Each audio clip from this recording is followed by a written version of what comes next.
तुम्ही तिथे तो काळ जो होता पॅन्थरच्या स्थापनेचा त्याचं केंद्रबिंदू हा सिद्धार्थ हॉस्टेल होता असं अनेक जण सांगतात त्यावेळेसच्या लोक.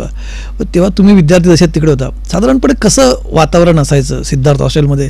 काय काय नक्की ऍक्टिव्हिटीज तिथे व्हायच्या? वातावरण असं असायचं की आम्ही शिकत होतो आणि पॅन्थरच्या मुवमेंटमध्ये असणारे सगळे विद्यार्थी त्या ठिकाणचे या मुवमेंटमध्ये होते.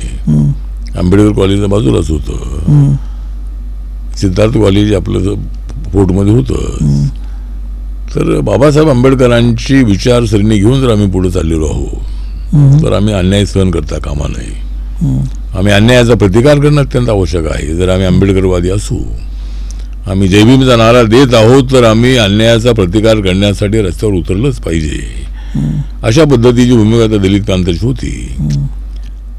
आणि सुरुवातीच्या काळामध्ये मात्र थोडीशी शिवीगाळ किंवा देवदेवतांच्या संबंधामध्ये बोलणं हे त्या काळामध्ये असायचं. राजा ढाले आणि नामदेव ढसाळमध्ये वाद झाले. एक तर सुनील दिघे नावाचे कम्युनिस्ट होते, ते आमच्या संपर्कामध्ये असायचे, सिद्धार्थ हॉस्टेलला नेहमी यायचे. आणि पॅन्थरच्या मुवमेंटला सोशलिस्टांचा कम्युनिस्टांचा मोठा पाठिंबा होता पॅन्थरच्या मुवमेंटला. मग पॅन्थरचा जाहीरनामा जो आहे तो व्यापक झाला पाहिजे अशी भूमिका नामदेव ढसाळ यांची होती. नामदेव ढसाळ यांनी सुनील दिघेंच्या सहकार्याने जाहीरनामा तयार केला. व्यापक होता, चांगला होता.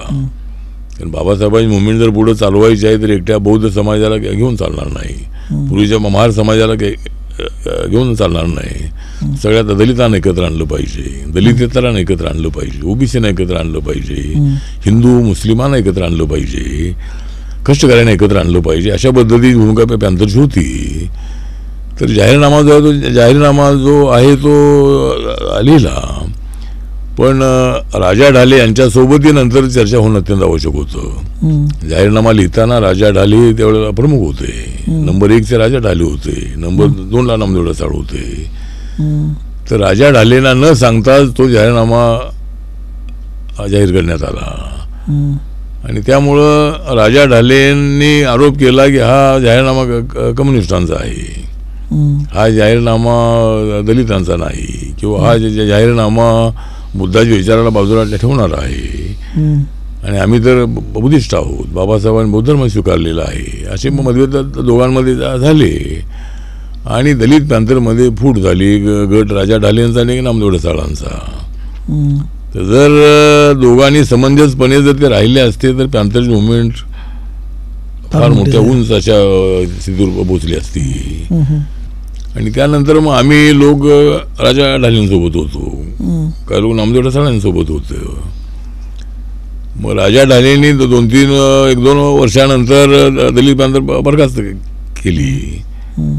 त्याचं कारण असं होतं की राजा ढालेंना असं वाटत होतं की दलित पॅन्थर ही माझ्यामुळं चाललेली आहे, किंवा माझ्या लेखामुळं पॅन्थर प्रसिद्धीमध्ये आली. तर मी तर दलित पॅन्थर बरखास्त नामदेव ढसाळ दलित पॅन्थरच्या नावाने काम करतायत, तर मी पॅन्थर डिझॉल्व्ह केली तर मग नामदेवचं महत्त्व कमी होईल. अशा पद्धतीनं राजा ढालेंनी पॅन्थर बरखास्त केली.